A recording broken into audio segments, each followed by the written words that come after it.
चलिए, good evening आप सभी को। आज फिर हम आप लोग से रिकनेक्ट करने की कोशिश करते हैं और आज हमारी जो बातें होंगी वो तत्काल की होंगी। इससे पहले हम एक मुद्दा लेकर के आए थे यूनिफॉर्म सिविल कोड का, जो उत्तराखंड की बातें थी। अभी हम लेकर के आए हैं अरावली, जो बेहद ही चर्चा का विषय है। पूरे भारत में आप छाया हुआ है अरावली का विवाद। क्या है अरावली का विवाद, ये हम समझने की कोशिश करेंगे। क्या है अरावली के संबंध में सुप्रीम कोर्ट का निर्णय, क्या है कमेटी की रिपोर्ट, सारी बातों पर हम लोग एक एक करके चर्चा करेंगे। इससे पहले आप समझ लीजिए कि अरावली, हम उसी अरावली की बात कर रहे हैं जिसके विषय में कहा जाता है कि यह पूरे विश्व का सबसे पुरानी पर्वत श्रृंखला है।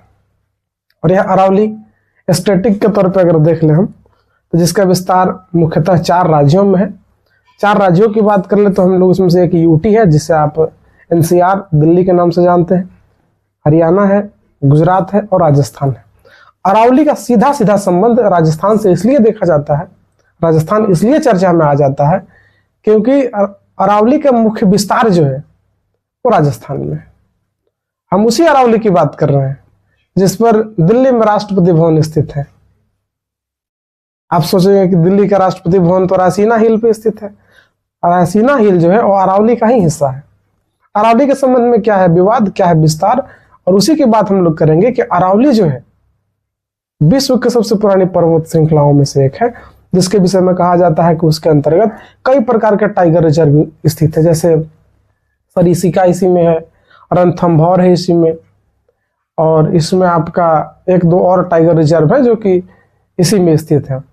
साथ ही साथ हम लोग बात करेंगे इस विषय में, लेकिन हम लोग इसके पीछे का अतीत को समझने की कोशिश करते हैं। 2024 में हरियाणा और राजस्थान को लेकर के लगातार विवाद हो रहे थे आपस में, अरावली हिल को लेकर के। अरावली में राजस्थान की तरफ से खनन प्रतिबंधित था, जबकि हरियाणा की तरफ से लगातार खनन की जा रही थी। बीच में पिलर गाड़ने की कोशिश की जा रही थी। परिणाम स्वरूप होता क्या था कि राजस्थान से खनन करके और हरियाणा में ला करके बेच दिया जा रहा था। इस संबंध में जो है कई बार कमेटी गठन हुई और कमेटी ने खनन को रोकने की कोशिश की गई। आप सभी ने न्यूज देखा होगा कि उस कई बार ट्रक चढ़ा दिया गया लोगों पे, कई लोगों की जानें चली गई उसमें। इस विषय में सुप्रीम कोर्ट हस्तक्षेप करते हुए कहा और उन्होंने इन 4 राज्यों में खनन पे पूर्णतः प्रतिबंध लगा दिया। और उन्होंने केंद्र से पूछा कि अरावली की परिभाषा तय कीजिए आप। अभी हाल ही में चर्चा में इसलिए आ गया क्योंकि उन्होंने कमेटी गठन की थी केंद्र सरकार ने, और उसका कमेटी जो है सुप्रीम कोर्ट को अपना रिपोर्ट सौंपी है। और उस रिपोर्ट में उन्होंने मेंशन किया है कि 100 मीटर से कम वाले अरावली के जितने भी रेंज हैं वे सारे के सारे अरावली पर्वत श्रेणी के अरावली पर्वत श्रृंखला की श्रेणी से बाहर हो जाएंगे। अब आप सोच रहे हो कि 100 मीटर तो बहुत हाइट होता है, इसमें चिंता का विषय क्या है? चिंता का विषय यह है कि अरावली पर्वत श्रृंखला की जो टोटल जो पर्वतमाला है उसमें से मात्र 8.7% ही ऐसे पर्वत हैं जो 100 मीटर से अधिक हाइट के हैं। मतलब कुल मिला के समझ लिए कि 91.3% जो है वो 100 मीटर से कम रेंज के हैं। अब इसका नुकसान क्या है? नुकसान ये है कि अगर उसे आप अरावली नहीं मानेंगे तो उस क्षेत्र में खनन हो सकती है, खनन कार्य किया जा सकता है। और जब खनन कार्य किया जा सकता है तो उस क्षेत्र की जलवायु पे क्या प्रभाव पड़ेगा, आसपास के क्षेत्रों में क्या प्रभाव पड़ेगा। दिल्ली में अभी आप देख ही रहे कि दिल्ली के AQI का क्या स्थिति है। एयर क्वालिटी इंडेक्स इतना गंदा है जिसके बारे में इंटरनेशनल मीडिया हाउसेस में डिबेट हो रहे हैं कि पूरे भारत पूरे विश्व की सबसे प्रदूषित राजधानी बन गई है दिल्ली। हालांकि ये चिंता का विषय है, पर्यावरण एक्टिविस्ट के द्वारा इस पर लगातार बहस की जा रही है, लगातार काम किया जा रहा है और हमें उम्मीद है कि इसमें सुधार होगी।